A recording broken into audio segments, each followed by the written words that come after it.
భద్రాద్రి కొత్తగూడెం జిల్లా చర్ల మండలం బురుగుపాడు గ్రామంలో పోలీసుల చొరవతో తీరిన విద్యార్థుల ఇక్కట్లు. నూతనంగా నిర్మించిన పాఠశాల భవనాన్ని ప్రారంభించిన జిల్లా ఎస్పీ రోహిత్ రాజ్, ఓఎస్డీ సాయి మనోహర్ గ్రామంలో పండగ వాతావరణం నెలకొంది.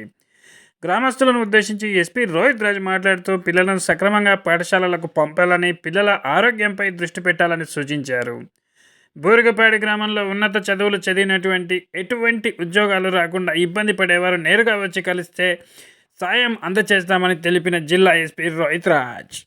మనం పాత స్కూల్ ఏదైతే ఉందో దాని కండిషన్ చూస్తే కూడా దాంట్లో 43-46 మంది పిల్లలు పడతారా అన్న క్వశ్చన్ వస్తుంది అసలు. అంటే లైక్ ప్రాపర్ గోడలు లేవు, పాములు, పురుగులు, పుట్టలు ఇవన్నీ ఉన్నాక కూడా ఇన్ని రోజులు కూడా ఈ పిల్లలు ఎలా ఉన్నారనే క్వశ్చన్ వస్తుంది.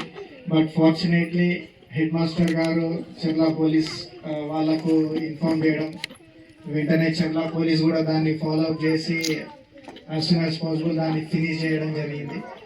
సో యాజ్ ఏ జిల్లా ఎస్పీ ఇక నా రిక్వెస్ట్ ఏంటంటే, ఏదైతే పోలీస్ డిపార్ట్మెంట్ అదేవిధంగా తెలంగాణ ప్రభుత్వం మీకోసం అన్ని రకాలుగా కృషి చేస్తున్నారు. విద్య కావచ్చు, వైద్య కావచ్చు, రోడ్స్ కావచ్చు. మీకు అందరికి కూడా డౌట్ ఉంటుంది ఈ రోడ్ ఇంకా కాలేదని. బట్ గవర్నమెంట్ దీని ప్రపోజల్